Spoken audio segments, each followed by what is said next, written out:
Morning, everyone. This video is going to just be kind of a debrief from, everything that's gone on in the last couple months. I mean, it feels like a very big, I don't know what the word is, but just a lot of weight off the shoulders. Not a weight. That's not a way to put it. There's not the weight. It's just like a downtime. Not even a downtime. I got lunch meet coming up next week, but we had my local event, which was 5 games. We had cuts. We had the season, which I don't know when the first game was, but like 3 months ago almost at this point. I had lunch meets in between. Because I definitely had. And then Squad Goals was like on the back of it. And then we had Mini Extravaganza. And so at this point, whether I made the finals or not, I think the finals game is Saturday. So and I'm going to be commentating it for those that want to listen in. But, no matter what, like this week was going to be just the culmination of a lot of things. And, it's interesting because, I'm proud of how I did. Could have made the finals, but, obviously Curtis is a great player and we're friends. So I'm hoping he wins, as I've said before. But, I think I knew even before the finals were over that I would put down Convocation for a little bit afterwards. I mean, I've played hundreds of games. I mean, 100 something. I think I have like at least 70 games on Longshanks of Convocation. I've obviously played Looking for Games and stuff.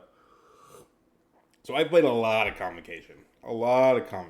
And, I'll talk a little bit about post Mini Extravaganza, how I might change my list. People are gonna have to think of some concrete ideas out there. So this was my list I took to the finals. I subbed Jugs and Task they had Zemo. I had Zemo and Jugs, and they were Task and Shang. Shang was just because I wanted another good 4 for like 19. And Task was because I was like, maybe I want to go like 6 wide 19, and I need a second 3 for that, a second affiliated 3. I mean, it probably hurt one of my 19 squads because I took out Zemo. So I wouldn't put these changes in I wouldn't hyper analyze the changes I made in the short term because I did it in like a day. And I was even flip flopping between playing Suns in the finals versus Convocation, but I felt like I got there with Convocation. They deserved this kind of like bow out type thing. And again, I'm not done with Convocation forever. If they get something, if something sparks my interest, I haven't painted, I'll play them. It's just I've played so much of them, I kind of want to invest in, another affiliation like Suns and see what I can do there as I already. And that's the other thing that feels weird is, the cuts is over, the season's over, great. But I also won the lunch meet where I played Suns for the first time. And so, not that it like burst the Suns excitement bubble, but it is kind of like, oh shit, well, I guess I'll see if I can do it again. Obviously, this needs iteration and whatnot, and it's post Mini Extravaganza, so there's a lot of things changing. So I think with Convocation, I think with the big nerfs and other people talk about is the grunts not resetting books, and Age of Ultron. We also, if you look at this list, I didn't take mission objectives, so I don't care. Oh, Eyes on the Prize is another one, because I did run it, even though I didn't play it all that often. So those 3, and then I guess the other one would be Robbery. I don't consider Robbery change to be impactful enough that I would take out Rhino. Let me be clear. I think the Robbery nerf is a good change and will lower his power level. And people, yes, in a sense, Hellfire got the least nerf from it because they can still power up their Rhino. It's still it's still a deal. If he's sitting there on 6 power, it takes 5 power to make you drop it and pick it up, and he has 1 left to do something. If he's sitting there at 6 power back in the day, he could make you drop it, pick it up, stampede away, attack somebody for 7 or throw something. There's so much more he could do with that 2 power hits some breakpoints to where okay, they might get the steal close to the same time, but that's still 2 power they can't throw or stampede with.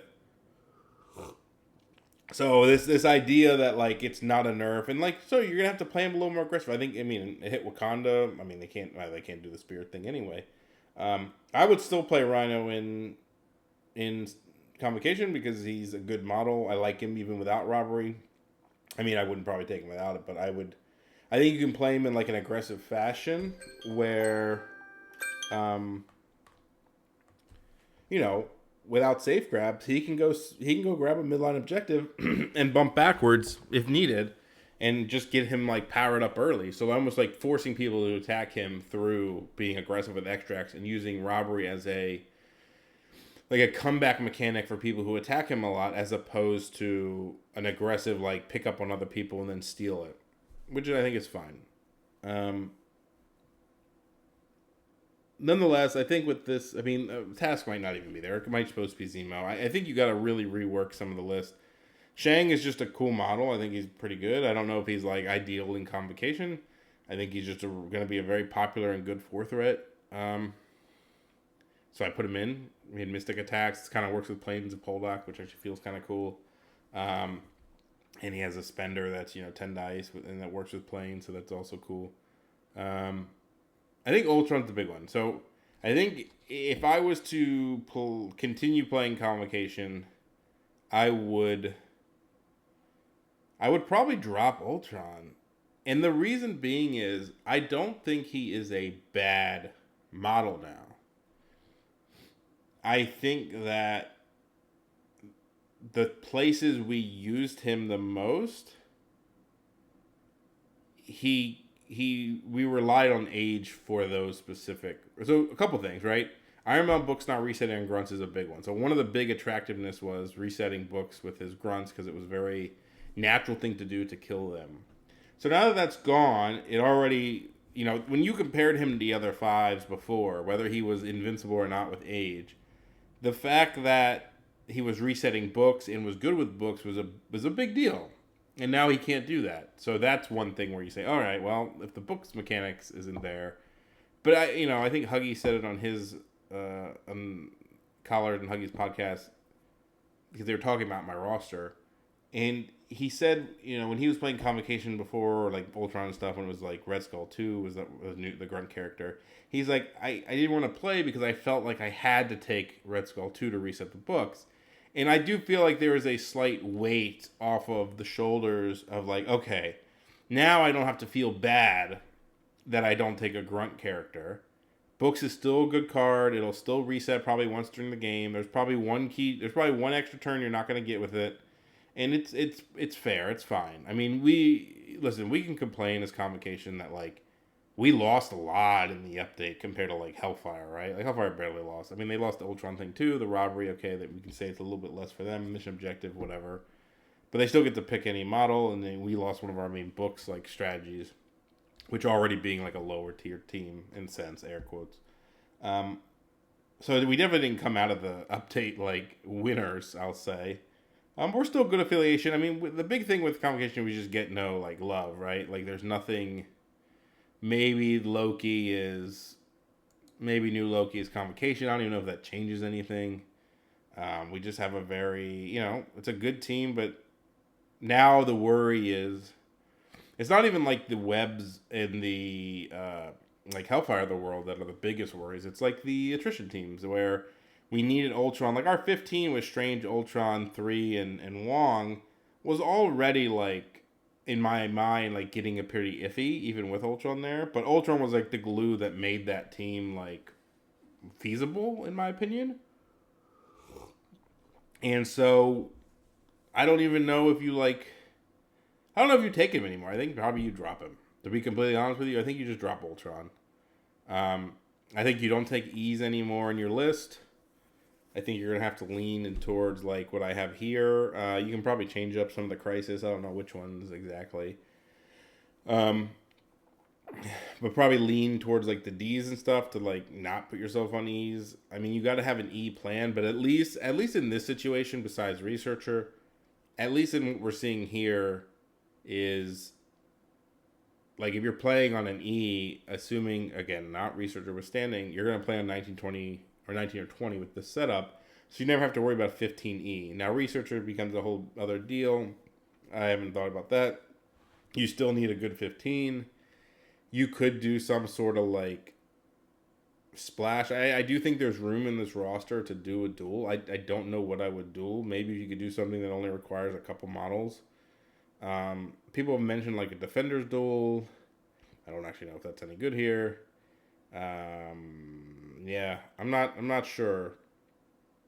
I'm not sure. You'd probably have to rework the list if you did something like that. Like you could keep like this focus like scenario team with like Voodoo Rhino. Even Shang. I mean, Shang. I think other interesting option would be like a Spider Woman for Shang. Totally different model. Don't even act. They're not the same. But just from like a like D-shaped pressure perspective, like Voodoo, Rhino, Strange, Shang, or through four, and then Wong in the back. I don't love Wong all the time. He is kind of on my shit list a little bit, but he's probably fine in that like context. Um, I do think there are worlds where you could drop like Magic and Taskmaster and Ultron and potentially something else and like really fit in a duel and say I'm only gonna play Convocation when I get to play Strange, Voodoo, Wong, Rhino, right? So that's like your core, which is 15 points, and then you say, all right, if it's 19, I put in Shang. If it's 18, I put in Zemo. If it's right, and then maybe you have if it's 17, you put in Bullseye, and then you say, okay, I have 1, 2, 3, 4 slots. Let's say you keep Dynamo for like your E specialist because you're not going to take any, but you could always be screwed on it. And you say, okay, well, who do I need to kind of fill that gap? And does it give me any other affiliation? You know, can I fill it with an affiliation that maybe has like some overlap, like Sam, right? Sam actually fits okay there. It's a little annoying that like you don't really want to put another 2 in. But you have 2 Avengers in Voodoo and Shang who are fine under Sam. You get 3 spots, so you have Sam and then 2 others. Maybe you want Zemo in there anyway. Yeah, it's a little dicey. I haven't thought it through yet. But maybe there's something there. Again, you could play like exactly what I played here, and you'd probably be okay. I just think I still think Ultron's good, but the books thing and where we used him kind of needed age. And like, sure, if you're playing 20 scoundrels versus, I don't know, something, you probably don't need age because you're not going to die fast enough and the game's too fast. But those are also the games where I'm like, I didn't need Ultron here. And without the books reset, it kind of like takes away some of what he was doing naturally. I think Cable is like an interesting one people talk about. I mean, you could do teams with like Cable Shang. Like if you want to go more of an aggressive team where you're like Doctor Strange, Cable Shang. I don't know. Voodoo Wong at 20. That's 20. That's like a decent, like interesting team. Again, I kind of like just lean on Rhino a lot, so maybe you need another 3 out of 4. I don't know. I still think Convo are good. Like very clearly watch the games. They can do their things they need to do. I just haven't figured out what I would do post the change. I think, we'll see how Rhino, I think if you like Rhino, you can just take Rhino. He'll be less problem. I mean, there's other things you're going to see on the other end too. Like, okay, Webs and Hellfire didn't get hit very hard, so we still got to be very conscious of them being around. Now, we do have Mystic Attackers and stuff, so we can naturally make, like, pretty decent. In fact, probably the addition of Shang helps versus Webs. I would imagine they don't like him that much with 6 dice charging, Mystic Attackers, plus the rest. So, like, a team of, like, I had this 20 right here. Like, that's a solid 20 into Webs. Like, it's just 5 good models with some Mystic Attacks and stuff like that. I guess you could go wider if you needed, but I think you need fighty people. And you could have, like, Zemo in there for Shang if needed. For, like, these more fighty, brawly scenario teams where you don't really need, or you don't really want to take, like, a 2 that sucks. So, like this probably goes back to Zemo. If he goes back to Zemo, it's probably a pretty... And maybe he gets changed for another model, whether it's a different 5 or something else. Then you probably have a pretty solid roster here. I do, like I said, I do think Spider Woman's an interesting one because it's another steal. So you have a lot of steals, you have a lot of movement. She's decent with bump because you can bump in and out of. So either bumping out of stealth, like if somebody's hitting you from outside of your. So first off, mystic attacks are naturally not as good against Convocation, or at least that's what people want. My Convocation wants you to believe because of Strange, Voodoo, blah blah blah, and so maybe her weakness isn't as apparent. Then you have things like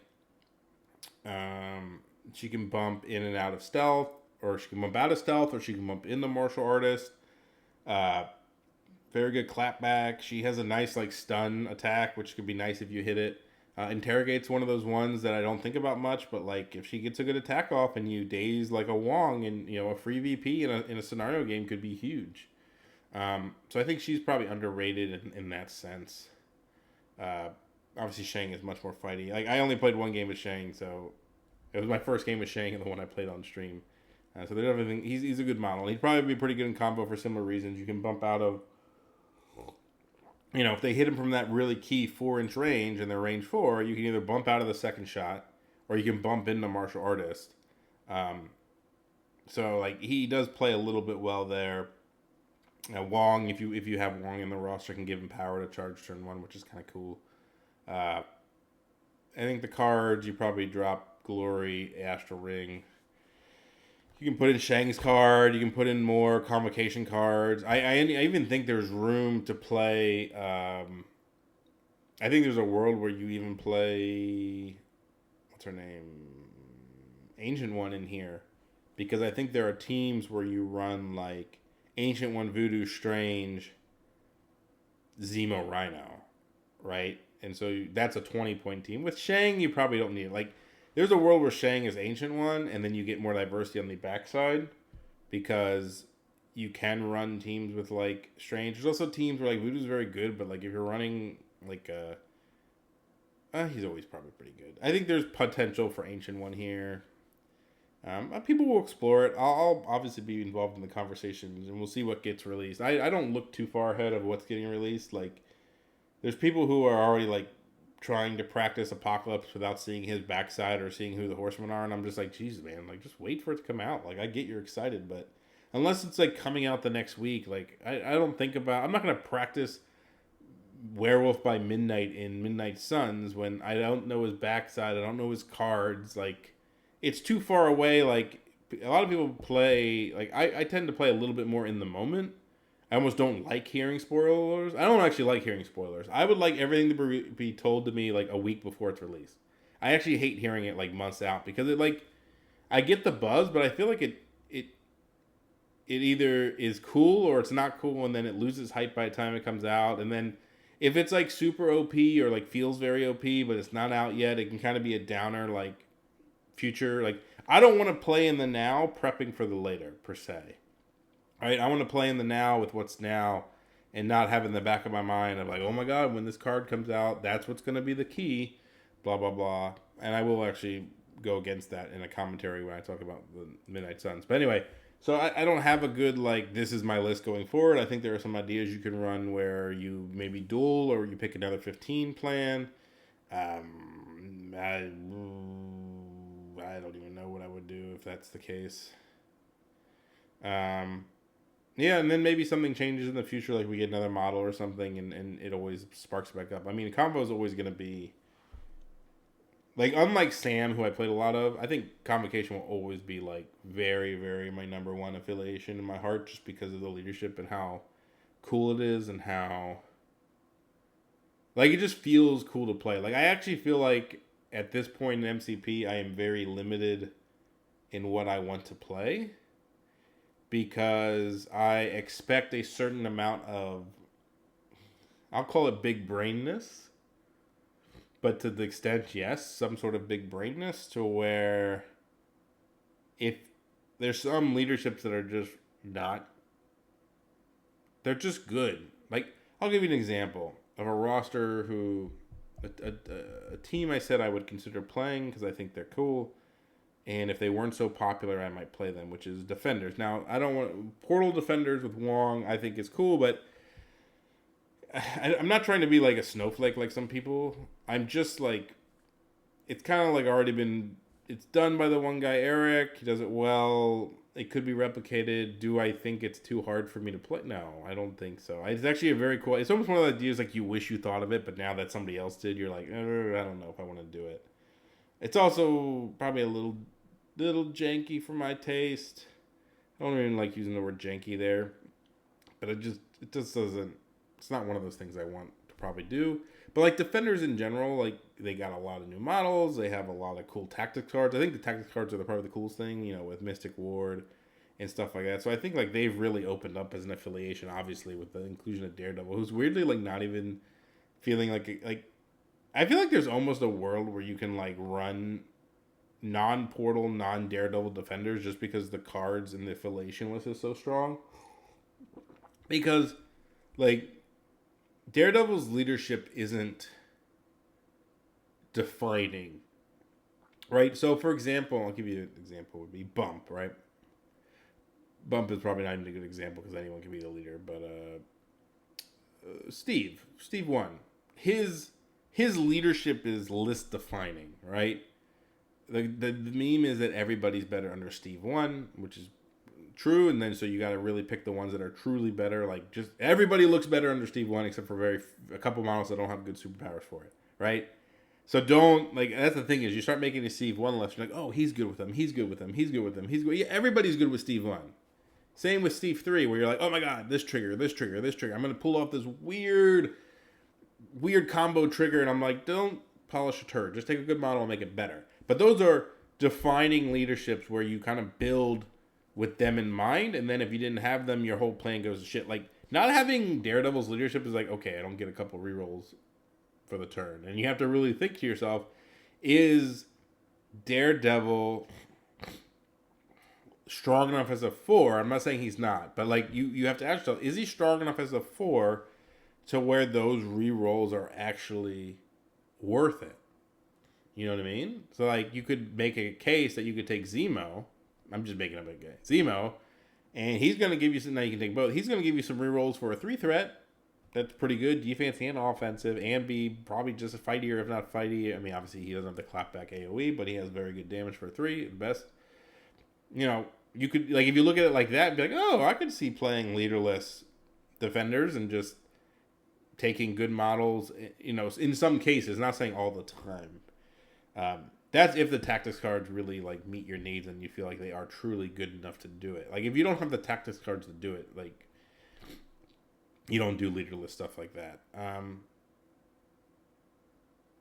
don't know. Yeah, but like I mentioned that, like, oh, defenders are cool. They have cool tactics cards and nobility. When I were talking, he's like, I don't think they're your style. I think you're going to play them and you're just going to feel like they're good models that do good stuff, but you're not going to feel big brain enough. And maybe that's my downfall. I mean, there's a couple of affiliations I absolutely wouldn't play because of that. Probably, let's look at what affiliations are in the game. Let's just look at the models. Just quickly. I'd never play Air Force.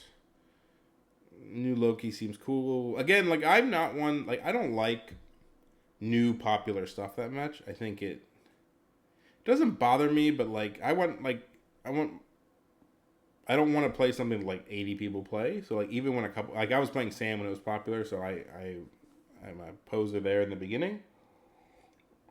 But part of the reason for switching the Convo was it just wasn't popular and still be good. Like that's the other thing too. I'm not going to play something garbage. So I would consider Asgard Renew Loki, but it's going to be really popular right now, so probably not. I'd consider going back to Sam, though he's really not as interesting. I mean, Steve 1 is always like, he probably has a lot of cool stuff he can do now. He's a little bit of potato. There's probably a style of Steve 1 because I think Magic Nick is currently like I won't say the pioneer of Steve 1, but he's played a lot of Steve 1 and has a lot of opinions on it. But I feel like him and I play very, very differently. So like if I played Steve 1, it would probably be different than how he does it. Like I don't do like a million safe grab bullshit, bunker up bodyguard stuff. Would never play back order. Probably not gonna play Brotherhood. Cabal's there. I play Convo. I don't even know, man. I guess I'm just playing Suns. I would never play Hellfire, never play Guardians. Spider Foes I'm not interested in. Like, Jesus, they're all in here. Like, all these new ones that aren't even out yet. I guess that's fine. We just know it's him. Wakanda got wrecked by the thing. Wakanda's an interesting one because, like, they were actually pretty cool on paper, but I hated the Spirit Bomb stuff. I never wanted to do that. Again, I'm not trying to sound very... I feel like I'm starting to sound very pretentious about what I want to play, and like, oh, I won't play that. I'm not trying to downgrade anything people play, but I think finding your style in... You know, Curtis and I have talked about this, and I think in our interviews we both mentioned about each other. Like, we play very differently, right? We just play very differently. Whether one's right or wrong, it doesn't matter. That's not the point. The point is we play differently, and we don't play the same stuff. So, like, he could play Convo, and I could play Hellfire, but in the style that we do it, we don't naturally play that way. So I think, like, to people out there, find something you enjoy playing that fits the style you like to play. That's kind of like my advice to people out there. If you enjoy playing it, that's probably big step one. And if you're talking about being competitive and getting better and like... So just to kind of take a very big tangent on meta stuff, because I think there was a conversation about it in Taco Chat yesterday. If you want to really up your game and you're like an X and 1 player and you want to win events, first off, that takes luck and skill, and like things can always happen. Like, right? Like, look at the TTS league. Or lunch meat to some extent too. Good players do well, but good players don't always go 5-0, right? They come against other good players, but like there's consistency and there's inconsistency in there, right? Like, you can have a good run and you can lose in the first round of cuts. Like, if you play against other good players, if you play something new, if you make a mistake, like, I still don't like to attribute a lot to luck, but you can make mistakes and lose out. So, like, I guess what I'm trying to say is, first off, if you're consistently going like 4-1, 3-1, like, you're probably in a good space where you just need to get over the hump, and it's probably not your affiliation that's the problem. I think player skill is probably the big problem. Like again, I kind of go back to the Midnight Suns thing from the lunch meet. Right? I won the lunch meet. I'm not trying to say I'm the greatest Midnight Suns player. I'm not trying to say I'm the greatest player. I'm just saying that, like, I am a solid player who had a plan with Midnight Suns, and over the course of 5 games, I did enough to win those 5 games and spike out with Blade at the last minute to really finish it off, right? Could have easily been 3-2, right? And the list fucking didn't matter. Like, from a point of, like, there's 3 models that didn't play, halfway through I was like, this isn't even the roster I want to play. Like, I had a crisis I didn't want. And you're just like, whatever, just play the game, be solid, and go beat people. And so I think that's something, too, where, like, people want to blame this crisis or this card or this model, and it's like, just, the margins aren't, like, that wide, barring the extremes, to where, like, oh my God, if I would have just had... And also, like, when people talk about models as if, like, oh, this model was great for me, it killed this, or this model just got killed. That can happen all the freaking time, right? Like, that's just, like anybody with a 5 dice attack can spike somebody else, right? Like, if you're like, oh my gosh, my Wong killed Rhino. Well, that could have been a drone. That could have been a shocked buck. You know, there's anything that could do that, like, just with the roll of the dice. So, like, if that's your metric for a model being good, you got to ask yourself, if this model was just something else and I rolled the same dice, would it have mattered? I'll give you an example from my game that I did a review on with Curtis, right? Curtis and I were talking after the game, or like yesterday, and I was like, oh, I realized I made like X amount of attacks, and like a lot of them went into Okoye. And Okoye is very annoying in Hellfire because she can get Bodyguard up a lot, even though I attacked her a lot naturally, and she heals. And when he does his Bodyguard stuff, and it's like, I'm going to Bodyguard to Okoye and cover and get Martial Artist or something. I guess you can't get both, technically. But stuff like that. Then she feels super tank. Like, I was like, I just attacked her with Mystic attacks. Like, she never got blanks. I think I attacked her 7 or 8 times. She never got blanks. She was just a 3 defense model with 1 reroll. And she just lived through a lot. what I mean to say is that's just. I mean, then Bill got fucking one shot by Voodoo, right? So that's just dice in that case. That doesn't. In a world we know our list, we know Quay is good, and we know that the models I took were fine. It's not that, but in the vacuum of like, oh my god, Quay is a beast. She tanked all these shots. Anybody with 3 dice in a reroll would have tanked the same shots in the sense of like how it happened. Now, if you're saying, oh, like Shang, oh, he was rolling blanks with cable shields and tanked all the world, that's a situation where you're like, oh, that is really good because he is really tanky because of that kind of combo. Whereas, you know what I mean? That's what I'm trying to say is like really when you analyze games and stuff that happen, you sometimes have to be like, was it the model that did it? Or was it just the dice in those particular instances? And it's not a claim of lucky or not lucky. It's just like I was getting like massive damage on other models, but not her, right? That's just the situation I was thinking about. So when you're reviewing models and stuff like that, you kind of have to think from that thing. And also the margins, like I said, are not that wide. You can take like weirder models and do just fine. And I think there is a weirdness. So in a world of perfect, like if everybody in Marvel played 1,000 games a year and it was our job and we were professional Marvel players, it would be a much different landscape, or at least from a tactical perspective, than it is now.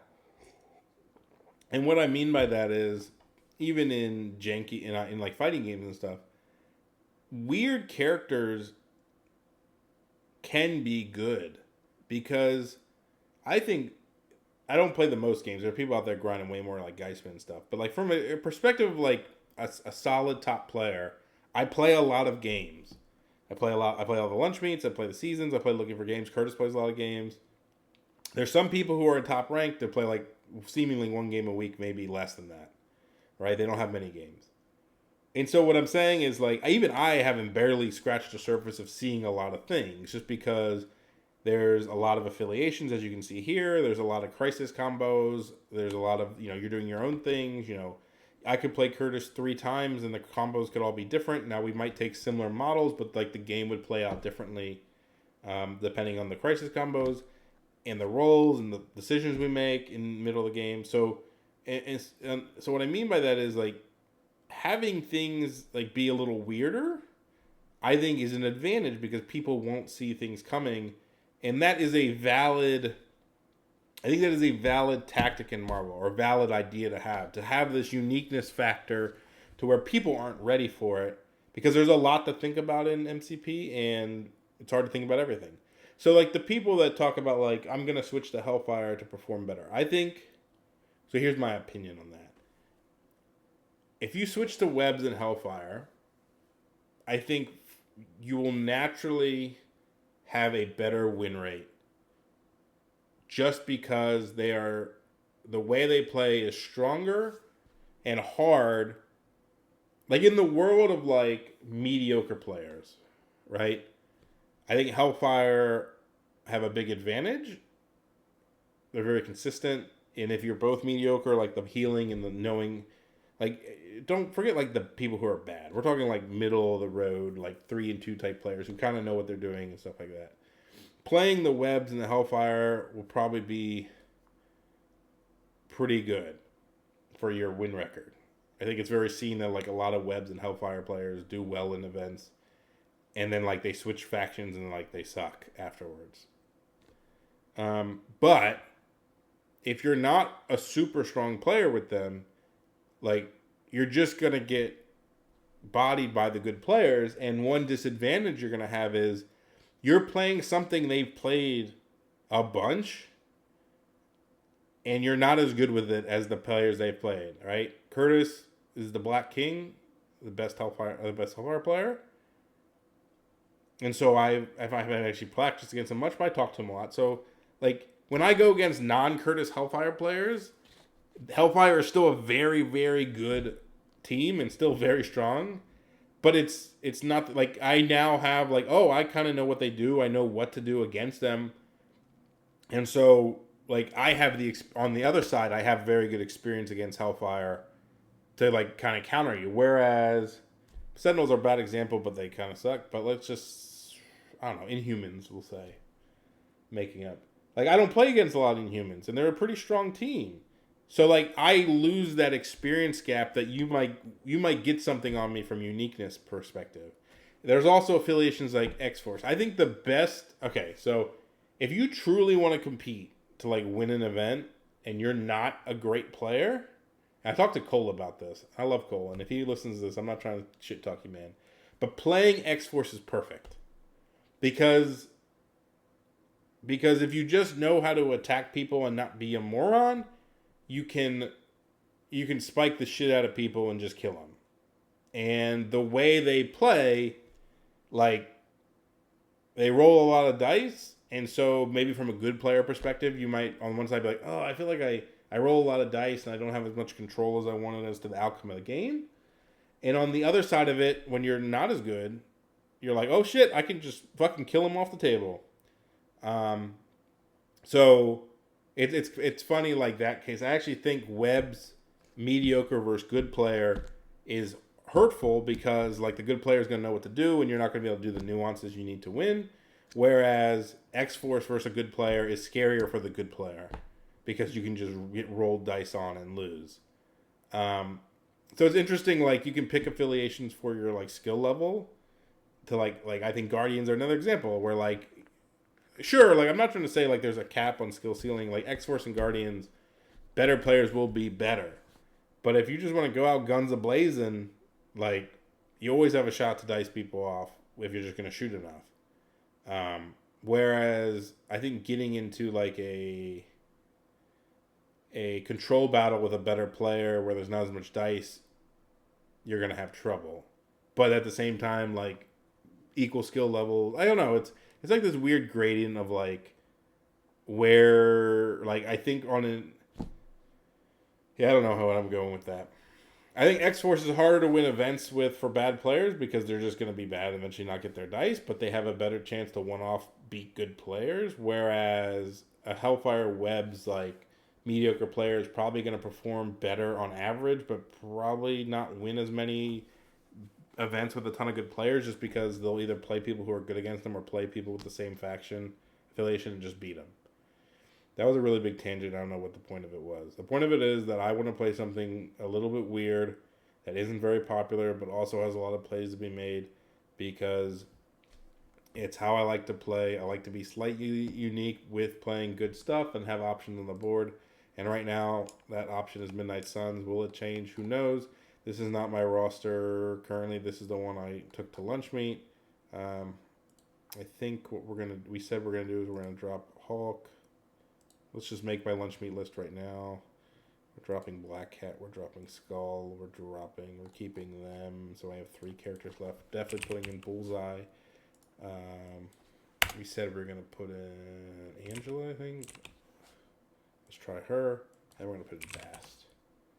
I think this is the roster I'm going to take to the next lunch meet. I'm not sold on Angela yet. We're testing it. I did say Hella could be Bill, but at this point I want to keep trying Hella just to see. I still think Bill's going to be better. She has more synergies with the roster, but Bill just from like a tanky asshole perspective but we'll keep her in. Bass I want to try just to see if he's a good 3. I do want to play Les Wong if possible. I think he can turn on some cool things, but on the most part, I think depending on the matchup, you need to be a little bit more aggressive. So just having like other good affiliated models. I mean, I don't have that many affiliated models, do I? Jesus, where's all my affiliated models? Oh, no, I have Voodoo. Okay, yeah, because I think you want to play Voodoo a lot. So like Voodoo, Blade, Iron Fist is more of a core than like Wong or something. But there's some threat values where you want him in there and need him in there. Obviously, Gwenom is an always pick. I think my tactics cards are illegal because I don't need that. I don't care. I actually don't care about losing these cards at all. I honestly believe like this 6 cards is what you will play 95% of games. I think you could play with these 6 cards and not even care. Do I have any character cards I need? No. I think you could play these 6 cards and you'll never feel bad. I don't even remember what we put in for the other 4. I think Banishment was in there. That's like a cool one. It gives root. Shit, man, I don't even remember what we put in. I guess we had survival in there. What the hell were we taking? I do not remember what we had in there. What are people taking nowadays? What are the other unaffiliated ones that are good? Grievous Wounds, I guess. Do you guys remember? What are the good ones? Was Joint Effort? That definitely wasn't one that was in there. I have no idea. I'll think of it. It was 2 cards that didn't matter, to be completely honest with you. Is it 2 or 1 left? 2 cards left? Survival's going to be in there. So this card we'll talk about for a second. So when this comes out, it'll definitely be one I play in Suns. And I think like people are talking about like the anti-Thanos card where like he pulls somebody in, he dazes them, then top of 2 you can play this card and be like, I'm alive and I'm at least going to get to activate before you go. And it might even mess up their plan because they might be too far away. So I want this card for Danny because if Danny's on 10 power, you can play this card, go to 7, and then you only need to do 1 flying kick into a fist attack. So like it can almost really mess up what they do in the beginning of the turn if like Danny's alive. Like maybe they have to run away from him. Which they can do, like with their big boy, or they still just activate their big guy first and hope. I also think it works with Heroes for Hire, because you're not allowed to play tactics cards. Cannot be damaged by enemy effects, use reactive. So he's not using it because your friendly model is using it. He can't use it, so they pay for it. I don't know if it's because SAC actually says they both play it. So they each play it to play this card. Whereas the allied character should play this card. Okay, so I think you can do it. So like that he creates an even weirder one where like he plays it. If he's in a group of people, like he can always heroes that person and not take damage, get the throw on you. And then you're kind of shit out of luck in that case. So that's like a cool little combo. And just like cause some... It's just going to be, I think, a good card for like this team. But we can't play it here. What the fuck do people play? I have 0. I forget. They so don't matter that I'll think of it later, but they'll be there. And then Crisis, Scrolls, Virus. I think I took out Senators for... What the hell did I put in? Hammers. I guess Hammers is fine. And then this is definitely not there. This is not there. I think it's Intrusions. And the other one. So I think we're good on Extremists, but it's probably better to put the other D shape in. I think we're still fine on 16. I think we can go like Gwenum. I think the 16 is either Gwenum. It's Gwenum Blade, and then you either go 3-3-2 or 2-4-4, like a Voodoo Bullseye Wong, or you can go like Bast, Danny, Bullseye, or Danny, Wong, Craven, for example. So I think there's things on 16 we can do. Yeah, this is probably what I'll play. I'll pick 2 cards to be tactics cards, but again, I'm not super sold on Angela, but she does some cool things. Like she can safe grab the enemy scroll, and I think that like the pressure that can put on can be really good. I mean, the big reason that we pick her over other 5s, like because Namor can do the same thing, is she has a terrain throw. So like, let's just go over this real quick, and then I'll be done. It's already been a long video. So again, it's very testing. Like I'm not here to like tell you everyone go buy Angela and put her in a Midnight Suns list. She's a safe grab. She's a safe grab for everybody, but she's a safe grab on enemy scrolls. I mean, she's only coming out on like 19, maybe 18. She's only coming out on big point values because you're always going to take Gwenum over her, in my opinion. So the couple things she does. One, she's a terrain throw. So when she's with... One thing I noticed with Gwenum, and I was talking to Collar about this, is like we don't have many throws in affiliation. So we have Voodoo Attack, which actually is pretty good when you add in bats. And now we have Bass with his Pounce. Then we had Gwenum. So a lot of my teams weren't running many throws. Okay, Heroes for Hire too. So actually we have a decent amount now. But the point being is that we didn't have a lot. And so Gwenum has a throw that's pretty good. It's a great throw. And it's online a decent bit because of the way her play pattern of bump, attack, probably can get 3 power with the rerolls potentially and throw somebody. And if somebody's attacking you. So if we only have one size 3 throw and the other ones are less reliable, it's kind of like easy to brace and just like at the key moment. And so putting more throw pressure would be good. And so now, like, you've legit turn 1 throw pressure because not only can Angela just double walk and throw if she wants, and it helps get the size 4s off the board for people throwing it at you, which is really good too. Throwing them first is really big. Like, there are worlds where, like, if you're against a super heavy, like, terrain throw team, you just walk up and throw a size 4 to size 3 and be like, all right, get fucked. But most likely you're probably going to use Angela to throw a size 4 at, like, some extra carrier. And that pressure's really good. And then having Gwenum who can, like, walk, attack if she gets 2 power, move off that, and throw again. Like, you can have a lot of turn 1 throw pressure with both of them. So that's nice. The other thing is, like, you're looking for people who are good with bump, right? You want bumps to turn into attacks. That's the idea behind this list. Bumps equal more attacks. So, Angela, for example, has a range 2 with a place on it. In theory, so with bump, that becomes a range 3 attack. Because bump is an extra 3 inches. Range 2 plus 3 inches is a range 3 attack. So now Angela has a range 3 attack. Air quotes. So you don't have to rely on pursuit off Blades of Ichor to get you in range to attack. You can just bump and attack them. And she's also really good at killing weenies. So I think that has, like, some uses in it, just being, like, very obnoxious with Angelic Assassin, the throw. Okay, you're dice dependent. You're rolling 2/6 dice attacks, sure, but, like, she's very fast. You can do things like, if you are in range 2 of somebody, you can attack them, place 2 inches off the side, bump again, attack.